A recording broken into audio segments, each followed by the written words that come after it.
Today we're going to have a look at an image and we're going to critique it. And if you have any thoughts, if you'd like to add anything to the critique, just comment on the video and let us know what you think. So we're working with this image of a boat, and there's technically a landscape with a boat in there as well. The first thing we're going to look at is, what is our focal point? Where does your eye go to when you look at this photo? So for me, I look straight at the boat.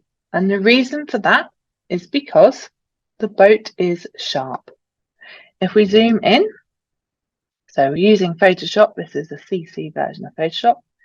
If we zoom in, we can see that the boat is nice and sharp. That reinforces it as our focal point and gives us somewhere to look. Our eyes naturally look at the sharpest part of an image. So is there anything that bugs you when you look at this photo? For me, it's the wonky horizon. So let's fix that. If I come to my crop tool, I can rotate and I get this grid. So I'm going to make sure that this grid lines up with the edge of my buildings on the left-hand side so that those are straight. We can't measure how straight it is with the mass of the boat on the right-hand side. So we do need to go with a more structural kind of element to make sure we've got it nice and straight. Now, with this crop straightened, we start to crop into the seagull here on the top right. So let's bear that in mind and crop in a little bit more.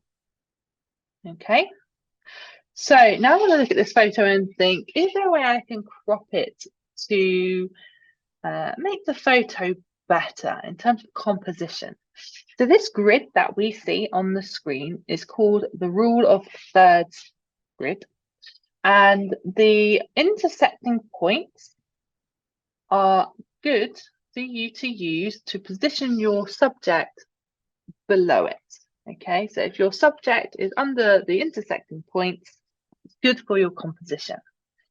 So for this photo, I'm going to help ground the boat lower in the frame to help us imagine that the boat is down here and then we have this background and then this nice sky. Okay, so if we bring this corner up, we crop some of the water out and we can position that boat under this intersecting point here. Now, another reason why I crop it in this way is giving the boat room to move into the scene allows our brains to imagine that this boat is gently moving into our picture. We're giving it space or room to maneuver or breathe using this crop. Okay, and that's why we're going to give it more space on this side.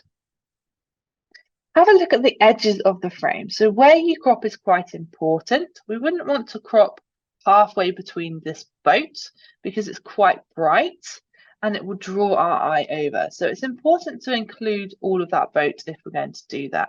Now this building on the left, we might want to include half of it, let's say from here. It's not too bright, so it doesn't detract your eye over to that part of the photo. So it wouldn't matter that we crop partway through it. We'd also look at this side as well. So trying to crop through an area that's not going to be too obvious. So I've gone for here as opposed to in this brighter part of the building.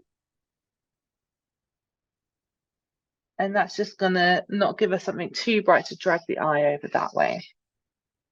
Now, this bay kind of comes in up to here and then out across here. So where this line isn't straight, it does fool your eye into thinking that it's not straight. But once we enter the crop, you can see actually, yeah, it is straight. It's just where those lines kind of come in at different angles. So we've got our crop, we've removed the distraction of the bird, we've made sure we haven't cropped through any important elements that are going to distract our eyes to either side of the frame. We've cropped up into the negative space of the water. We've still included some of the reflection of the boat, which is nice for our composition. We've used our rule of thirds. And we've given our subject space to move into the frame. And we know it's not actually going to move anywhere, it's a still photo, but it's that idea that our brain kind of goes through as we kind of think about and process what's happening in the picture. Now, the next thing that we would look at is the exposure. So, are there any areas that are overexposed, too bright, where we've let too much light into the camera for that particular area? So the brightest part, probably this buoy here. Okay, it's a very bright white buoy and it is reflecting light straight into the camera. So this is part of our main subject, our focal point. So it doesn't matter that that's the brightest part because we want our viewer's eye to look over at this subject. Okay.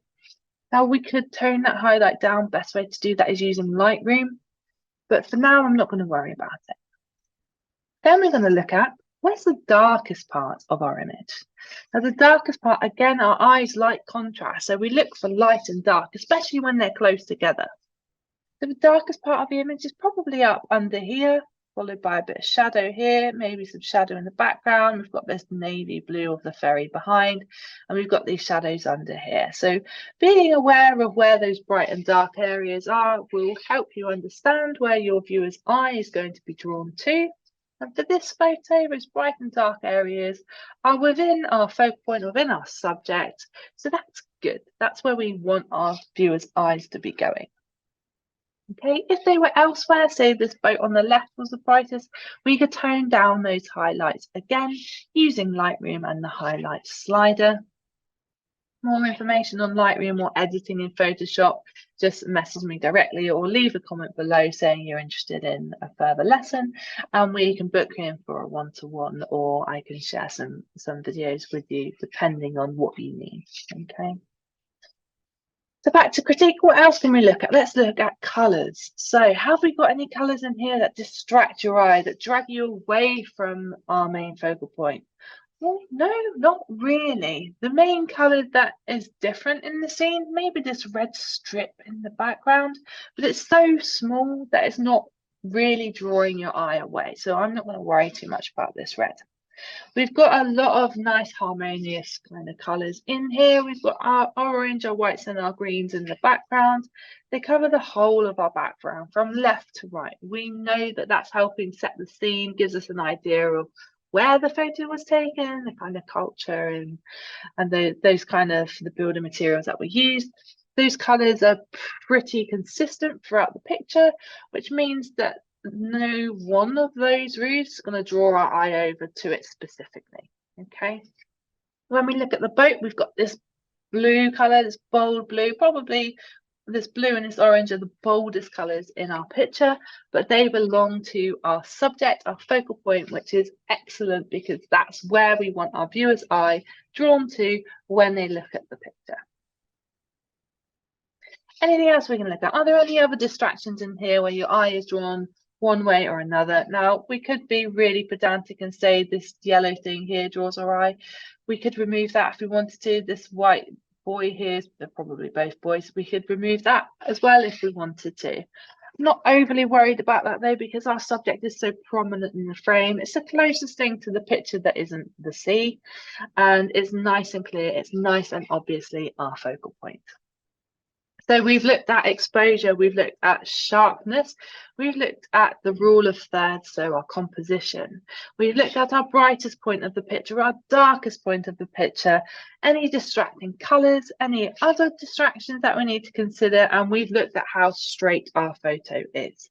Now, these points are really important to consider when you are taking your photo and then also when you are evaluating them after. Being able to evaluate your work as you shoot will really help you improve your photography. So I really recommend getting into the habit of looking at these things. Where's my subject? Where's my light coming from? What's my exposure like? Are there any really bright or really dark areas that I may or may not want? Can I use my flash maybe? Are there any distractions I can go and take out before I take my photo?